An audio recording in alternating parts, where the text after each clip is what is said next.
So many know Paris as the city of love, a dream travel destination known for its fashion, food, and landmarks recognized all over the world. But beneath the sparkling Eiffel Tower, there are some aspects of culture in France that don't quite fit this fantasy.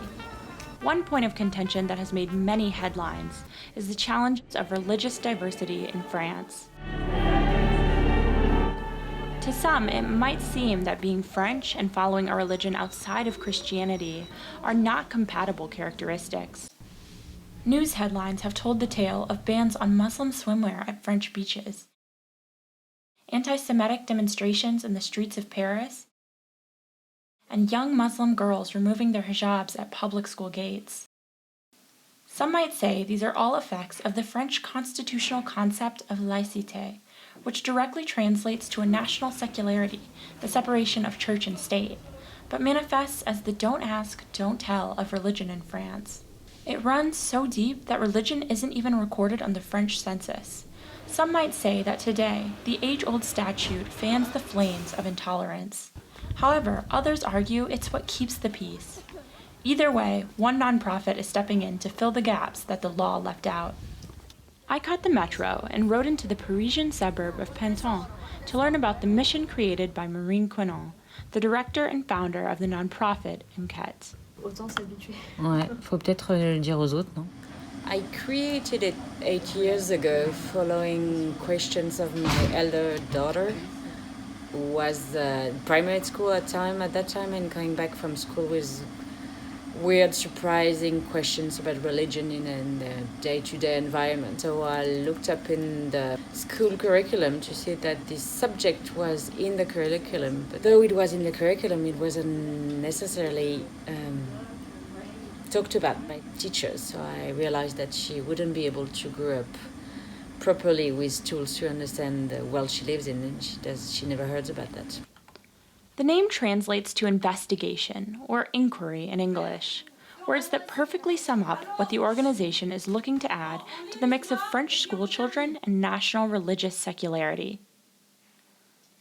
The organization attempts to affect the minds of the children they work with, in a way where they might increase understanding and acceptance of religious differences as the students grow in a country where the topic is taboo. Les dieux, vite, pour l'apaiser, il ordonna à ses troupes de fixer sur le corps de l'enfant la tête. Employees of the organization, like Lou, head into community center workshops or schools to give lessons on the various religions of the world.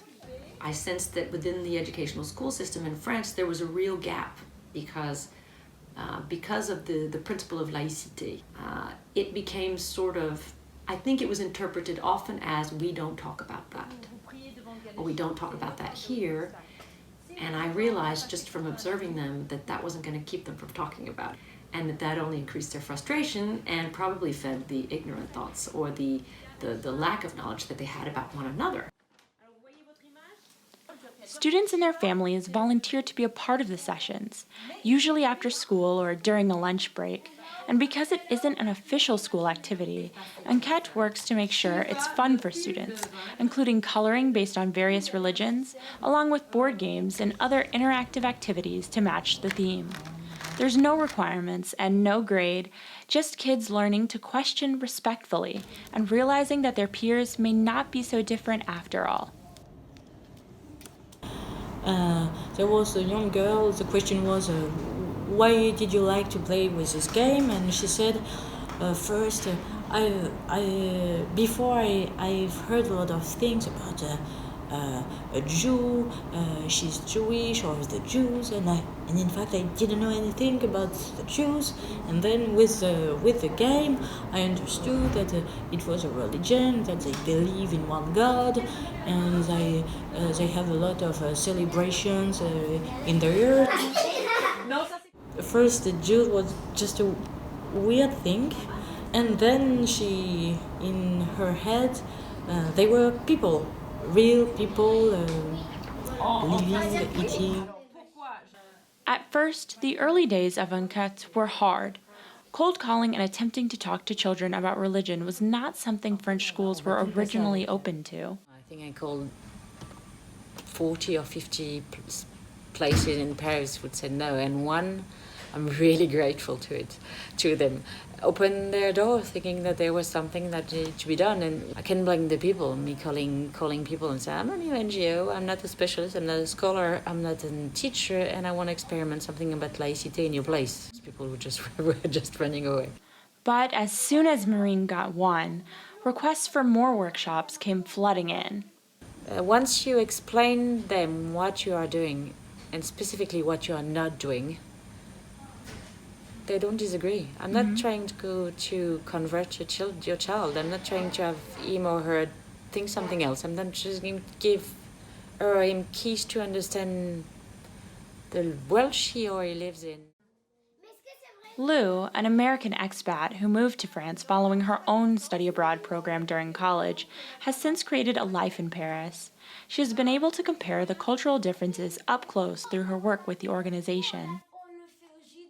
In many schools, the grown-ups don't want to have anything to do with it, talk about having a knee-jerk reaction. I mean, they'll say, no, we're not going to talk about that. That doesn't have its place in school. Shut the door, don't want to talk about it, close that, get it out of here. I mean, it's really crazy sometimes because it's religion. And that is something that's very visceral in the French context, and as we were talking about, in a different way from in the US. Even through the challenges, she's found the work is well worth it. Every time I go into a classroom and I have an interaction with a group of children, whether it be extremely difficult, noisy, crazy, chaotic, or really peaceful, it always makes me want to go back the next day and do something else. Even though the nonprofit is not politically affiliated, someday they hope their program will be just as much a part of the school day as math or history. I'll be really, really happy when the teaching about religion is in the curriculum, not properly or done in every school. We will be really happy if it's properly done.